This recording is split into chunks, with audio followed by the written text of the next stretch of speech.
Hey, this is Mike Matthews. Welcome to another episode of the podcast. In this podcast, I want to talk about not losing weight, why people stop losing weight, because it's something I get asked fairly often, and I've commented on things here and there, but I thought it'd make for a good episode.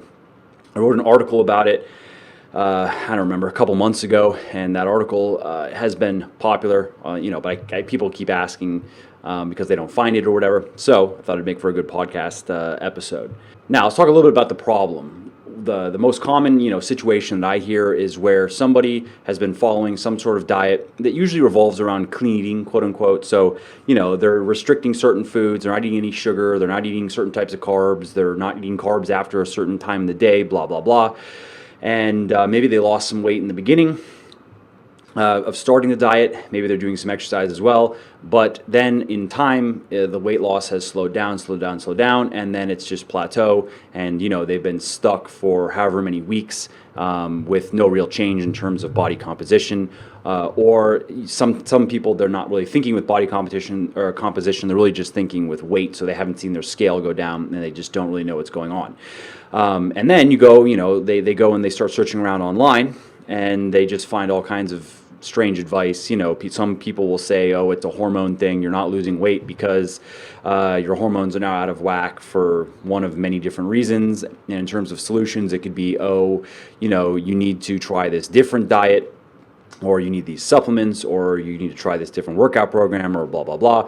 Another common culprit that is blamed is metabolism. So some people some experts, quote unquote, whatever, will say, oh, well, you stopped losing weight because your metabolism is ruined or damaged or has adapted, and the solution can be anything from the standard eat less, move more, to other weird shit like, it's your hormones are screwing with your metabolism, it's your thyroid, it's the foods you're eating, it's the type of exercise you're doing, et cetera, et cetera. Another common thing that's blamed for not losing weight is artificial type of ingredients, artificial sweeteners, just different types of chemicals and things that could be found in food, or that we just get exposed to in daily environment, which they usually tie back into hormones, saying those things are disrupting your hormones. And the good news is all of that's not true. All of that is bullshit, basically. As you'll see, if you're familiar with my work and just familiar with just the basic physiology of weight loss, you know that the underlying problem, if you're not losing fat, the underlying problem is you're not in a large enough calorie or caloric deficit over time to see any fat loss, or whether it's in the mirror or on the scale. You know that that's the bottom line problem, but just eating less and moving more isn't necessarily the solution. It's not. There are a lot of different factors that are involved that can cause your calorie deficit to become too small or just disappear altogether. And there are some common mistakes that people make that lead to that. And then there are just some issues that you need to be aware of when you are dieting that kind of conspire against you in that way. And it's kind of built into your body. Your body, just realize that proper dieting is a mild form of starvation. That is what you're doing. You're starving your body. Now, that sounds extreme, but it's not. It's a mild form of starvation. Extreme starvation, would be like eating, half of your TDE and just doing a ton of exercise and stuff. That obviously would be bad. But any sort of dieting, any sort of restriction of energy intake is a mild form of starvation, and your body fights against it. Your body, if you were to your body's very reactive in that way. So, like, if you were to, forcefully starve your body, if you were to keep it in a calorie deficit for long enough, you would eventually die. You can't, even if it's a mild deficit, if you kept on reducing intake, increasing output, reducing intake over time, eventually you would die. So your body, of course, doesn't know your intentions, doesn't know that you know what you're doing. You're not trying to kill it. You're just trying to, get a six-pack or whatever. It has different mechanisms that built in that it employs to erase your calorie deficit, basically. So it's kind of you versus your body in that way. Although, of course, you don't have to look at it in that in those contentious type of terms. You can work with your body, and you can lose fat without causing any harm to your body. But you're still working against your body. You're doing something that your body doesn't actually want to do, but you can make it do it, and you can do it in a way it doesn't cause harm. So we'll talk about a bit of talk about those things in the context of not losing weight. So yeah, I think that's a good overview of what we're gonna cover. So let's just get into it. So first, let's just talk about. I'm gonna kind of run down things in terms of not necessarily seniority, but just what I kind of see that's most common. So the first thing is that people are losing fat, but they're not losing weight. And we're very programmed to just think with weight. When people say they want to get leaner, what they say is what they really are saying is they want to lose fat and not muscle. But the words they say is they want to lose weight. If someone wants to gain muscle, they say they want to gain weight. But a better way to think of it is in terms of body composition, which is, we can just keep it simple. If we look at your body composition in terms of what's your body comprised of, right? So you have fat, and you have everything else that's not fat, including bones and muscle and organs and water and all that. So in terms of body composition, when you're wanting to quote unquote lose weight, what you're wanting to do is get rid of fat and not get rid of anything else that's not fat, basically. You don't want to be losing muscle. Of course, well, you will lose some water and glycogen, so I guess that's not totally true. You are going to lose a little bit of others. There is a little bit of the fat-free mass that you're going to be losing, but you don't want to be losing organ tissue. You don't want to be losing bone. You don't want to be losing muscle. You want to lose fat, and your water and glycogen levels are going to fluctuate, and which is what we're going to talk about here. This is the number one most commonly misunderstood thing that people see, especially when somebody goes from, let's say someone starts overweight and then they start dieting for the first time properly. They're restricting their calories, high protein, blah, blah, blah. And then they start lifting weights, and then they don't really understand how, let's say 3 months can go by or 2 months can go by, and they look leaner in the mirror and their pants are fitting looser, but their weight hasn't really changed. And so on one hand, they're happy, like they look in the mirror and they go, clearly something is working, but on the other hand, it kind of goes up against that just inherent, well, why isn't my weight changing though? Like the whole point of dieting is that your weight's supposed to go down. So you have that is obviously a situation where when you are new to weightlifting, you can build muscle and lose fat at the same time. Really anybody can do it. The degree to which you can do it is going to depend on your body, kind of your genetics, your compliance to your diet, your compliance in your workouts. But I would say, I don't have like, this is more anecdotal. This is just based on working with a lot of people. I would say that anyone probably in their first 6 to 8 months, if they're in that first 6 to 8 months of weightlifting, they can reliably build muscle and lose fat. Muscle, obviously, in terms of volume, so if you took the same volume of muscle and fat, muscle weighs more because it's more condensed. So if you're replacing, in the space that was once, let's say, had that much fat, if you replaced it with that much muscle, you're actually going to weigh a little bit more. And so this is called body recomposition, right? Because you're changing the composition of your body. And for the better, and it's a good sign. That's where one of those things where I tell people, if you are looking leaner in the mirror, and there are some different like reliable ways to keep an eye on your body fat percentage and your body composition. The mirror is good. Taking pictures every week or so, front, side, back, in good lighting. Not flexing. That's good. Keeping taking a caliper measurement. I like a caliper made by AccuMeasure. It's cheap. It's a one measurement on the suprailiac, which if you search Muscle for Life for body fat, you'll see an article I wrote on, and there's a video there. Or if you search on YouTube here in my channel, you'll find a video on how to take a correct measurement. Extrapolating it to body fat percentage, there's going to be a level of inaccuracy really with any method that you use. So you don't even have to necessarily do that. You could know within 1 or 2%. So like I caliper at about 7%, but I'm not 7%. I'm probably 8%.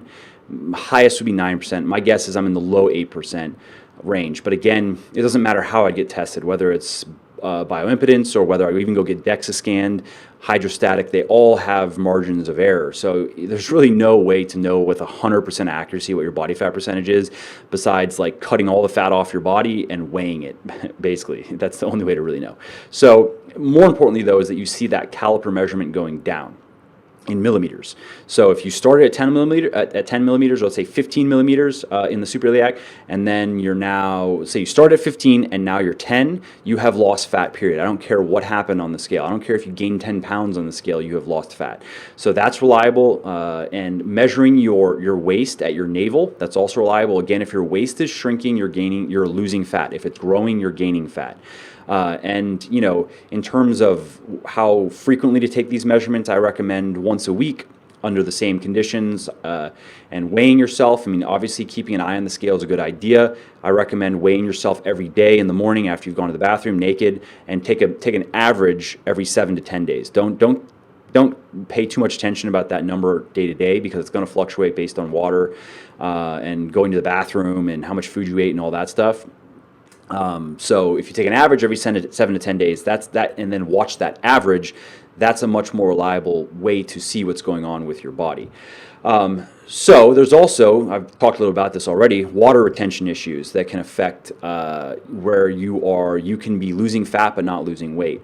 One thing you need to is that when you're in a calorie deficit, it puts some stress on your body. Cortisol levels are going to be generally higher. If you don't sleep enough, that's going to make it worse. Training, depending on how your body responds to training, even depending on your hormones, if you are a lower testosterone person, then you are more prone to have issues with cortisol. But as cortisol levels go up, water retention goes up. You just hold more water. You'll see it subcutaneous under your skin. You'll look kind of puffy.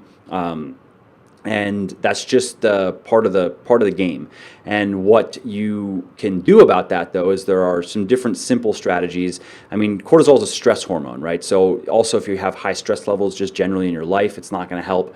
So doing things that help you relax are going to help with this. Making sure you get enough sleep. I wrote an article on this. If you search Muscle Life for relax, you'll see like some just different, simple, scientifically proven methods to help your body relax, your mind and your body. It could be as simple as like having a night routine that involves bathing, reading.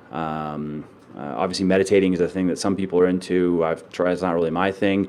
I don't remember in the article. If you search the article, there are some good simple strategies there. But the main things are getting enough sleep, making sure that your calorie deficit is not too large. As you know, I recommend a calorie deficit of about 20 and 25%. So you're eating, if you're going to be aggressive, you're eating 75% of the energy that you're burning.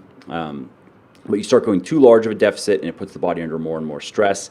Another common thing that another common mistake that people make that really screws with water retention is eating too much sodium and too little potassium. This is probably this and vitamin D and vitamin K deficiencies, like sodium potassium imbalance, vitamin D and vitamin K deficiencies are probably the most common micronutrient issues that are out there with people's diets, at least here in Western diets. Western diets are generally very high in sodium, very low in potassium, which is just not particularly healthy.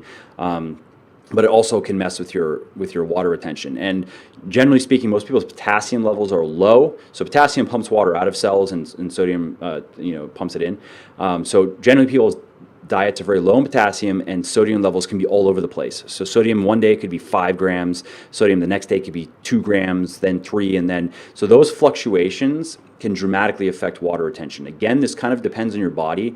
I just don't tend to hold much water, and that's just my body. Maybe it could be hormonal. I've never even gotten a blood test. I keep on saying one of these days I'll do it, and then I just don't really think of it because I don't really have a reason to. But out of pure curiosity, I would guess that I'm probably a higher testosterone type of just person, given how my body responds to weightlifting and even my personality and stuff.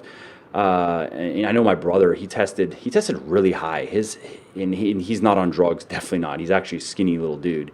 I think his test was at like 11 or 1200. That wasn't his free test, but that was his test. I don't know what his free was. I think it was pretty high too. Anyways, that's very high for natural testosterone, and he's like not, even when he tested, he got into weightlifting for a little bit and started taking care of himself, but then just kind of fell off the wagon. So at the time he got tested, he like wasn't even lifting, wasn't exercising. I think he was even smoking. He just wasn't a healthy person at all. So, I don't know. Maybe that's one of the reasons why I just don't really see much change in my water retention. But even that said, I definitely will see a change if I go out to a restaurant and eat a bunch of food. Which, if you're eating out in a restaurant, just know that shit is salted to the hilt, and that's because salt makes it. Like, if you want to be better at cooking, make sure you salt your food enough. There's like a simple little tip. And in terms of like how much, the general kind of rule is you want to salt your food as much as you can, take, basically, because salt brings out flavors. So when you're in a restaurant, especially when you have very fatty, savory types of food, there's a lot of salt in there. And a teaspoon of salt has about 2,300 milligrams of sodium, I think it is. That's a lot of sodium. So think about it. That's just a teaspoon of salt. And depending on what you're eating, if you're eating a lot of food, you can easily eat probably, I don't know, 2 to 4 teaspoons. So that's in one meal. If you go out and you have an appetizer, entree, and dessert, easy. Depending on what the foods are, that could be 5-6 grams of sodium. And then you wake up the next day super bloated, and depending on how your body responds to the fluctions in sodium intake and how much water you're drinking and stuff like that, it depends. It may last for one day, it may last for 2 days. But if you are not paying attention to your sodium intake on a day-to-day basis, again, there's basically like rapid fluctuations can cause water retention, both up and down. So what you can have is you can have a situation, I see this a lot when I ask people to actually track their sodium intake for a week, and it'll be like 2,000, 4,000, 6,000, 2,000, 4,000, 1,500. So basically their sodium level is always fluctuating enough to basically where they're always just holding more water. And so the solution for that is simple. Keep your sodium intake around, a good safe range for just the average person would be probably around 3 to 4 grams of sodium.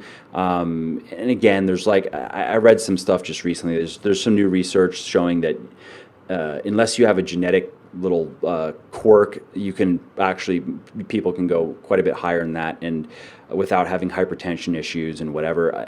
Again, it's something I haven't really dived into. I was reading a paper on something else, and it was a link to that, and I was like, oh, that's interesting. So I was kind of looking into it. I didn't like spend a bunch of time diving into it. So I just kind of go with the Institute of Medicine. Their recommendation is like the standard thing is I think it's about 2.5 grams of sodium a day, but then you can go up to 3 or 4 grams without any issues. But the key there is that your potassium should be up around 4 or 5 grams a day, and that's actually trickier to do. You need to think with that when you're doing your meal planning. If you want to get it all from food, that means that you need to be looking for potassium-rich fruits and vegetables. Really, you can also supplement. Like my favorite potassium-rich fruit is obviously banana.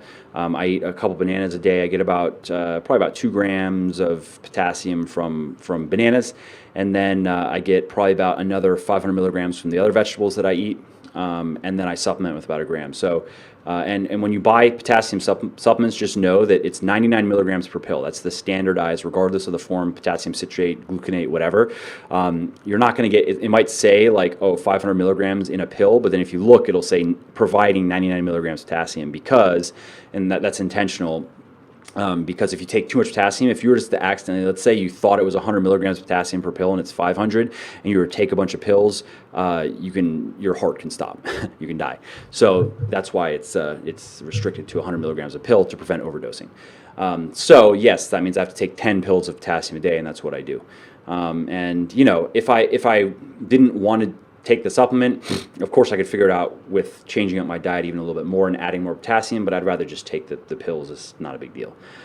So if you get your sodium potassium levels balanced, you'll find that the water retention issues will just you won't be holding as much water, and you won't see those fluctuations on a day-to-day where, because you've experienced this before. You can go out to a restaurant, and let's say you're good, you don't eat a ton of calories, and you even save some calories. So let's say you go in there with 2,000 calories to spend, quote unquote, on the meal, and you're good, and you eat a little bit more, but it's nothing ridiculous, and then you wake up the next day looking like 2 pounds fatter, and you're like, what the fuck? That's water. It's just, you ate there was a ton of salt in that meal, basically. So just, that's fine if you know it's going to happen. Like, I know that if I go out to a restaurant, I kind of expect to just look kind of fatter for the next day or two, and then it gets back to normal. Even if my calories are not, I don't explode my calories.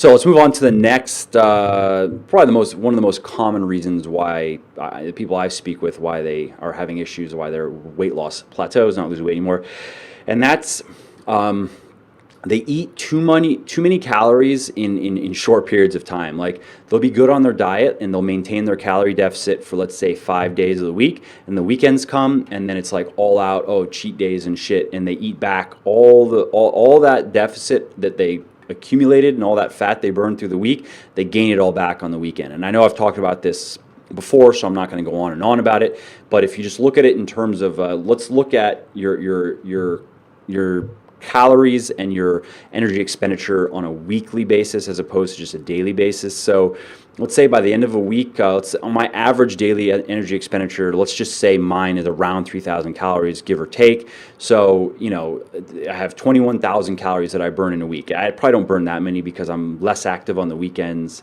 I'm usually intentionally less active, give my body a little bit of a break.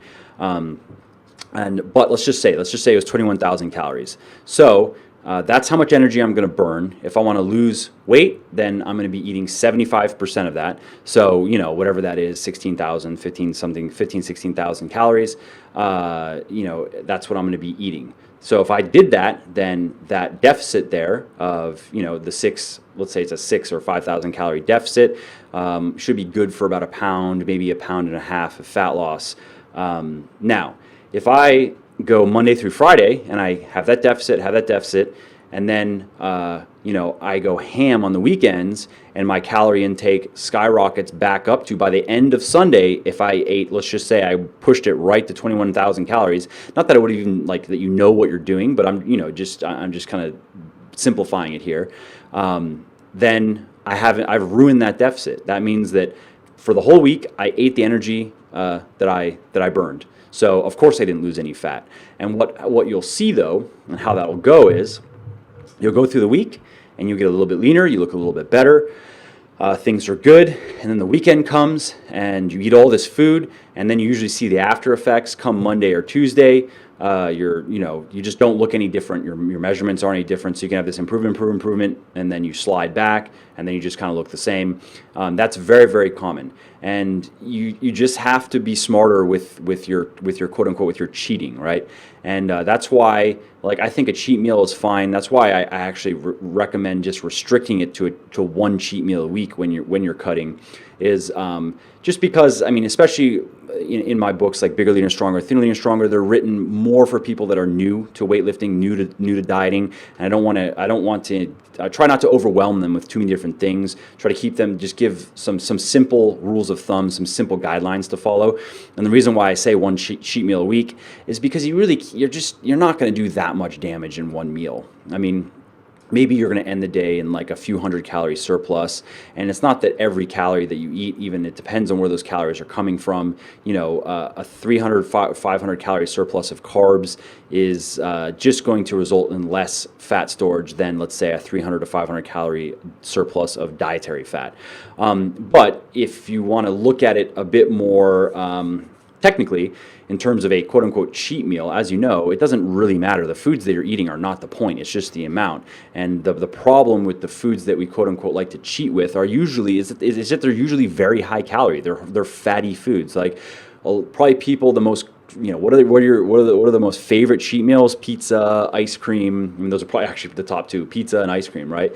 Very, very fatty foods. Delicious, but very, very fatty, which means very, very calorie dense.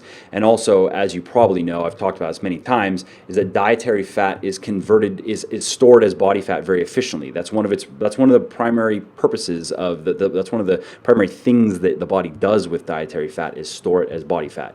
Whereas carbs are very rarely converted directly into body fat, which is by a process called de novo lipogenesis. You have to eat a lot of carbs. Basically, because your body, for the first thing it does with carbs is it burns it for energy, and then it stores. Well, you have glucose, that gets burned as energy, and then the glucose can be converted into something called glycogen, which gets stored primarily in the muscles and liver. Once glycogen stores are full, then de novo lipogenesis can occur, which is the process whereby then excess glucose beyond those needs would be converted into body fat. Now the thing is, as someone that if you're weightlifting, your muscles can store more glycogen than a normal person's. The more muscle you have, the more glycogen your body can store. before. So somebody, my size, I'm 190 pounds, I'm 6'2", have a good amount of muscle. It's hard to say with like, oh, this is the exact amount of glycogen, but a good guess is probably 600 to 800 grams of glycogen stored in my body at any time. So if I deplete that, right, which you do with working out, you do with, if I were to do some low carb type dieting, let's say I wanted to get rid of some water out of my body for a photo shoot or something, you can deplete glycogen stores by quite a bit, and then the body has to replenish them. So that's why I recommend that with cheat meals, go high carb over high fat, because carbs, what the only quote unquote problem in terms of fat storage and how it relates back to energy balance is carbs, mainly due to the insulin stimulation, it just suppresses fat oxidation. So when you eat carbs, your body starts burning carbs for energy instead of its body fat. And that's just how the body works. You have every day you eat food, insulin levels rise, your body burns the food for energy. It's not burning its own fat, it's storing the dietary fat and not burning its own fat. Eventually that process is done. It processes, it burns through all the energy that you ate, it processes all the energy, all the nutrients that you ate. Then it has to go back to its body fat for energy, and it has to do that until you feed it again, and you have that cycle. And at the end of the day, fat loss or fat gain is really just the difference between the amount of fat that you burned when your body didn't have food, when it had to go through its own fat stores, versus the amount of energy or the amount of fat that it stored after you ate. So you have on this hand, you ate all this food, it stored all this fat. On this hand, you did whatever you did in terms of activity, you made it burn energy, and it had to burn through, if it had to burn through more fat than it stored, you lost fat. If it got to burn less fat than you ate, than it stored, then you gain fat. With carbohydrates, they blunt. When you eat carbs, your body stops burning fat. So that's how it relates to your total fat mass. It's not that when you eat carbs it gets directly turned into fat. That rarely happens. And protein, that very rarely happens as well. So bringing this all back is when you're gonna cheat, I recommend, what I personally like to do is I just like to save up my calories for the day. Like if I'm gonna go out to a restaurant and I know that I'm gonna want to eat a lot of food, then I'll just eat protein throughout the day. That's it. I'll have my post-workout meal will really just be protein. I'll come into that meal with maybe, having eaten 80% of my day's protein, 75% of my day's protein, as little fat as I could get away with, because I want to eat it in the food that I'm going to eat.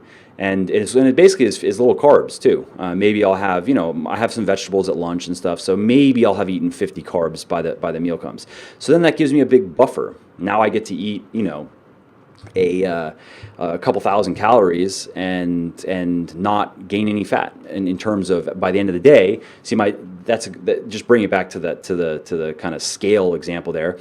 So I haven't fed my body very much food throughout the day, so it's had to rely on its body fat for basically the entire day. So technically speaking, if we were to say it has burned through, let's say, I don't know, 50 grams of fat, let's just say, or maybe that's high, maybe that's low, whatever. The point is it's burned through a good amount of fat. Then here comes this big meal, and this big meal then is going to result in, yes, the storage of a fair amount of fat, but it's going to, if I have my energy balance, if I have my energy intake and output balanced, if by the end of the day, if I burn 3,000 calories and then, I ate 2,000 calories at dinner and then 1,000 calories, or even more, if I ate 2,500 of my daily calories at dinner and 500 throughout the day previously, that doesn't matter. In the end, I'm in balance. And again, what that means is the amount of energy, energy that my body has pulled from body fat is then replaced with the fat that is stored from the meal. So that's a good way to just kind of minimize the damage of cheat meals. And you don't have to do it that way again, but that's more if you want to, I can eat so much food. It takes I'll eat, 1,500 calories of food for me is yeah, whatever. I barely even feel full. It's so weird. I don't get hungry, and it takes a shitload of food to make me feel actually full. I don't have to eat more than 1,500 calories in a meal. I can eat a small meal or a big meal, but for me to eat to that point where I'm damn, that was a lot of food, and feel really satisfied, I have to eat so much food. So that's just the way I like to do it. So let's move on to the next problem that, or really a mistake that people make is trying to eat on feel by too much, trying to eyeball macros, or instead of just making a meal plan that's very precise, weighed in terms of like, okay, it's going to be 100 grams of this, 50 grams of that, so many ounces of this liquid, blah, blah, blah. Instead of doing it that way, where people go, well, that's about this many calories, that's about that many calories. If you're trying to do that and you're not losing weight, then that could very well be the problem. Just because people are generally very bad at estimating the calories that they eat, the amount of calories they eat. I don't know if it's like a psychological bias where we just want to tell ourselves that we ate less than we did, or what. But when I hear that somebody is doing that and not losing weight, my first thing I tell them is, trust me, just make a meal plan, very precise. Every single thing that goes in your mouth is on that meal plan, and everything is quantified exactly, not a fist of this or 2 fists of that or whatever. Very precise, like measured, and then do that for the next 10 to 14 days, and let's see what happens. In a lot of cases, that's it. Like they just didn't realize that they were eating more than they thought they were, which kind of brings me to the next issue, where there are good and bad ways to count calories, basically. So the bad way is, let's say you make a meal plan and you say, okay, a cup of oatmeal, and then you go to do your cup of oatmeal and you scoop it and you're a little bit generous, and so it's like a heaping cup of oatmeal, and you go, whatever, it's a little whatever, it's not a big deal. But what you didn't know is, so then let's say you look on the back of the package, and the label, it says a cup of oatmeal is X number of calories, and you put that into your MyFitnessPal and then move on. And then you do that with, let's say you have some peanut butter, and it's 1 tablespoon or 2 tablespoons of peanut butter, and the tablespoons are a bit bigger, and you put those calories in though. And what you don't realize though is on the label there, when it says a cup of oatmeal, that depends. Like, if a heaping cup, that's different than a cup. Or if it's a cup of sugar, let's say when you're baking, a cup of sugar that is packed into there is as much as, where it's like a hockey puck of sugar. That's different. That's a different amount of sugar than, a loose kind of, even a little bit less full cup.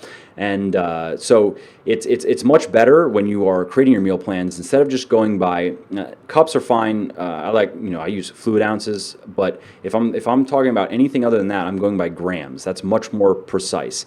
So if you're going to eat let's say 80 grams of oatmeal, that's when you look on a supplement or the nutrition facts panel on oatmeal, and it says 1 cup, that's what they're referring to actually, is about 80 grams of oatmeal. But if you have that cup packed and a little bit heaping, and you might get up to 100 grams of oatmeal, you might be increasing the calories there by 25% just in that one food. And then on same thing with your peanut butter. Your peanut butter might be 25% more peanut butter than you actually think it is. And you can imagine, you rinse and repeat this, and that's plus 50 calories there, plus 100 calories there, plus 25 calories there. You do that enough, and by the end of the day, you can easily have eaten an extra 300-400 calories that you don't even realize. And then you wonder what the hell's going on. You're sticking to your meal plan. You're eating the way you're supposed to eat. So that's also very, very common. And obviously, I've already given you a solution, is work in absolute weights. So you kind of remove that element of human error. It's also worth mentioning, I get actually asked this very often, I like to weigh my foods raw if I'm making one meal. So like if I'm going to make chicken, whatever it is, I weigh everything raw, because weights can change based on what you're cooking it with, how much moisture absorbs or how much moisture it loses or whatever. But if I'm making like a one pot type of meal, that's really the way that I cook these days, is every Sunday I make a big one pot something, and then portion it out and just eat it throughout the week, because it's easy and I don't mind eating the same foods every day. I take all the ingredients and work out all the numbers for the entire thing, and then weigh that total amount, and then of how much food it is cooked, and then portion that out. That I find that better, because then you just know. And for simple math, let's say you have I don't know, 1,000 grams of food and it's X number of calories. And so then you just go, cool, I'm going to eat that. There's my 4 dinners. I'm going to do 250 grams of food of this stuff, whether it be a chili or, I've been doing a lot of chilies recently, but also you can do some delicious, I wouldn't say they're necessarily desserts, but some rice dishes or even like rice pudding type stuff and whatever. But it's easier if you just have the numbers for everything that went in that pot, and then weigh the amount of food that it gives you, and then portion that out. Another thing worth noting is alcohol. This is more in conjunction with cheating. Alcohol is actually similar to carbohydrate in the way that it doesn't get converted into body fat really at all, actually. I mean, there's basically no conversion from alcohol into body fat, but it blunts fat oxidation like carbohydrates do. So unfortunately, when people go out and, if they're going to cheat, it's usually going to be a high fat meal, like we already talked about: burgers, pizza, ice cream, that kind of stuff, French fries, blah, blah, blah, plus alcohol equals maximum fat storage, basically. So that's it. It's not that you can't have alcohol, but if you're going to do that, I would recommend keeping the day that you're drinking alcohol, that you're going to have alcohol, make that a low fat day. That's really the key. So you eat a lot of protein. You can have some carbs, but you really want your fats to be as low as possible if you're going to be drinking alcohol, and that will basically minimize the fat storage that it can that's going to occur as a result. So the next area of error here with people that aren't losing weight is they usually think they're burning more energy than they are. The most common mistake actually is just bad calculations. I'll regularly hear from girls that they'll say like, oh, my BMR is 2,000 calories, so I'm multiplying that by 1.35 and working my deficit from there. And like, your BMR is not 2,000 calories. My BMR is 2,100 calories. And I'm a guy, and I'm 6'2", and I'm 190 pounds, and I have a lot of muscle. Trust me, your BMR is not. And usually the vast majority, they go, oh yeah, and they made a mistake. Like, their BMR is like 1,400 calories, and they thought it's 2,000, or they thought it's 1,900. Sometimes, strangely enough, I've had people argue with me, and I'll send them up to them, like, here's the formula. Your BMR is not, because, like, I don't know, someone in their CrossFit gym did the math for them or some shit like that. And I'll try to show them, like, here is the BMR formula. Trust me, your BMR, like, you do not have the same BMR as me. You're a 150-pound girl. It's just not possible. But most people are receptive to it, and they realize, like, oh well, shit, there's the problem. So that's very simple. Just make sure you're calculating your BMR correctly. In calculating your total daily energy expenditure, this isn't really people's fault. It's just unfortunate that one of the more common, basically the most common methods that are used to do this, like Catch-McCardle, and there are a few other formulas. The activity multipliers are just too high. Like, they're just not applicable to a person with an average type of metabolism. For instance, according to the Catch-McCardle, I should be multiplying. I exercise about 5 to 6 hours a week, which I believe it's like a 1.5 multiplier on the Catch, which would mean that my TDE would be over 3,000 calories, and it's just not. And I've worked with thousands of people, and I know for a fact, this is also just a thing that's kind of known in the bodybuilding world. Many bodybuilders that just kind of know what they're doing, they really never go over 1.3 or 1.35, regardless how much exercise they're doing. And sometimes, I mean, if they're doing a lot of exercise, some of these guys are also running large calorie deficits because they're on enough drugs to make it just doesn't matter. Like, they cannot lose muscle, and their hormones are so blasted out the roof. There's nothing, and they're taking thyroid hormone. They're just doing so much to their body that they might as well just basically starve the shit out of themselves, because why not? The only reason to really eat a good amount of food is to have enough energy for their workouts. They're not really worried about losing muscle or anything else. But it is just a known thing that those activity multipliers that you see are just too high. So the general rule is take whatever, wherever you fall in the like sedentary 1 to 3 hour, 4 to 6 hour ball, or 4, whatever it is, whatever that multiplier is, reduce it by 1/10. So if it's a 1.3 multiplier, make it a 1.2.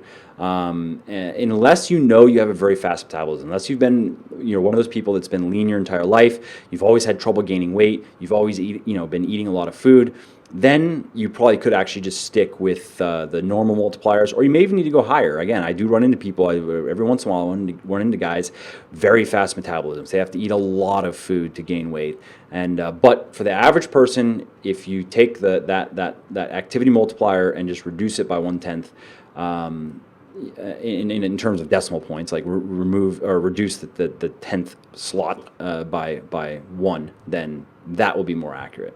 Another kind of common mistake regarding energy expenditure is just assuming that you're burning more energy while exercising than you are. So I like to use the activity multiplier method for determining my calories. It's simpler. You don't have to try to adjust things on a day-to-day basis. At the end of every week, you can get the job done. I don't see a real reason to make things more complex than they need to be. Where you're like, let's say you're doing 1 hour of exercise on one day, you're doing 2 hours the next day, an hour and a half the next day, 30 minutes the next day. To try to change your intake every day and do it that way is just, I think it's unnecessary complication, but some people try to do that, and then they run into the problem of accurately estimating calorie expenditure during exercise. And like Fitbits and all those machines and all those little gadgets and on cardio machines, the calorie output, you can't trust those things. Like, they're going to be wrong. You can just bet on that. So then you're just kind of left to guesstimate how much calories you're burning, and then you have to, you're eating a certain amount, and you just don't really know. So instead of that, I do recommend just go with a simpler method. Calculate your BMR, multiply it by an activity multiplier that is based on how much exercise you're doing per week, and just do that. And of course, that means that on certain days your deficit's going to be a little bit larger than other days based on how much exercise you actually did, and even other things based on like spontaneous any activities. Did you walk more that day? Did you take the stairs a couple times at the office because the elevator was broken? All these things add up to energy burned. So it's never just going to be a flat deficit every day, but that's fine. It doesn't matter. That's not the point. The point is, as long as you're not starving the shit out of yourself, if your deficit is good by the end of the week, which it will be if you're just using this simplified method, you can lose fat and not really have to do more math every day and then adjust your meal plans every day based on what you're doing. And I'd say the exception to that is if you're doing a lot of exercise. Like, I email sometimes with people that do a lot of biking, for instance, on the weekends. Like, they go and bike a bajillion miles and burn a ton of energy. Well, then, yes, it makes sense. We want to increase their intake at least a bit. Like, I think it's fine if let's say you're in a 25% deficit. You set your deficit for 25% for the week, and then you have on top of that, though, you have all this biking, and you can go look online and approximate maybe that you're burning 2,000 calories, let's say, per biking session, and you want to eat 1,000 of those calories back. Leave yourself a good margin there. Don't try to eat right back up to 2,000, because you might not burn 2,000. Depends on your body, and depends on your muscle mass, and depends on how conditioned you are, how adapted it is to the exercise. You might only burn 1,500 calories, but so then though you've calculated 2,000, you go eat 2,000 back, and now you've overeaten by 500 calories. So in that case, like, I usually kind of play it safe, quote unquote, and just say eat half of your calories back. If you're in a little bit larger deficit, 1 or 2 days a week, great. You'll just lose more fat. It's not like it's going to be a problem.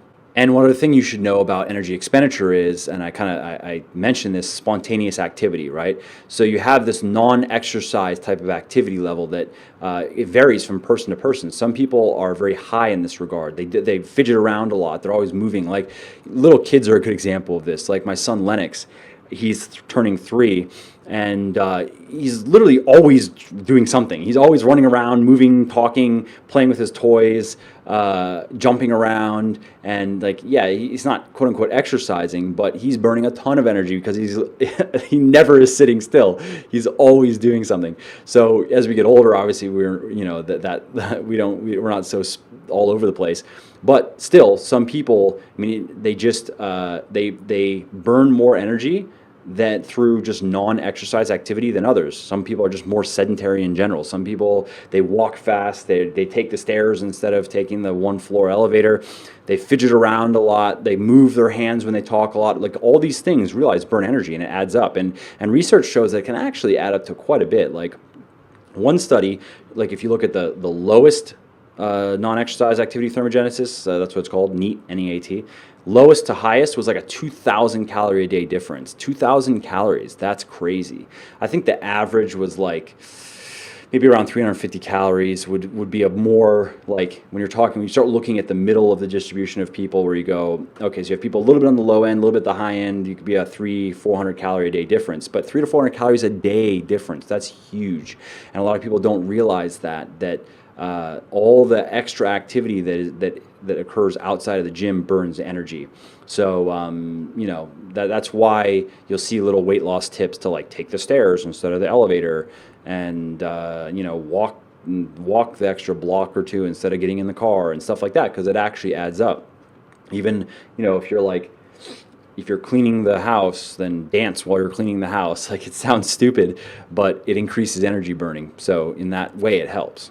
So those are all the major points that I wanted to cover in the podcast. Those are usually, by the time someone runs through all that, someone comes to me, I'm not losing weight, what's going on? And they run through all that, that's really rarely do we have to even go any further than all these things that I've covered. The last thing that's worth mentioning would be there is a point where if you've been in a calorie deficit for a long time, your body, and this kind of brings you back to the beginning of the podcast, how it fights back, quote unquote, is it tries to reduce its energy expenditure. And the major way it does that is it reduces the non-exercise activity thermogenesis. So naturally, you just will move less. You just are not going to do as much fidgeting. You're not going to want to take the stairs. Your body wants to conserve energy, and that manifests in different ways. There also can be a bit of an adaptation that can occur with your basal metabolic rate. It's not nearly as extreme as some people will say. If you go look at the research that came out of the Minnesota starvation experiment back in World War II, these are guys that were starved for months and months and months. I think it was up to a year actually, and about 1,500 calories a day. They were burning about 3,000 calories a day. It was a simulated prison of a POW camp basically. So they were doing physical labor all day, and in that whole period, I think the largest metabolic adaptation, down regulation that they saw was about 15%. So somebody whose BMR, take me, my BMR 2100, then it maybe drops by 300 calories or so, which is significant, but it's not. That's like straight starvation status. Working on,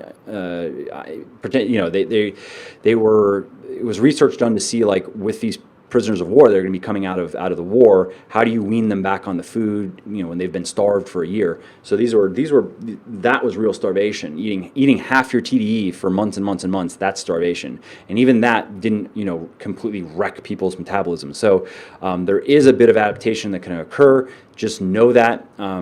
In terms of working with people, I'll see it. Also, I'll see it in my body, where I have to start reducing my calories a little bit, which isn't necessarily because of my BMR changing, but I'm just burning less energy through exercise, which is also can happen as well with your body, depending on what the exercise is. Like if it's low intensity, kind of just endurance cardio, over time you are going to burn less and less energy doing it because your body's going to be more efficient, which is one of the reasons why I recommend high intensity cardio, high intensity weightlifting. It's one of the smaller reasons, but it is a kind of a side benefit.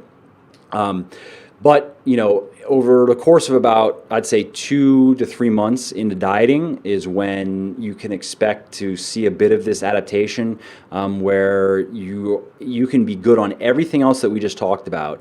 And weight loss can slow down, and you can expect it to slow down because as you get leaner, you're going to be dealing with more and more stubborn fat, which is just slower. It just takes longer to get rid of.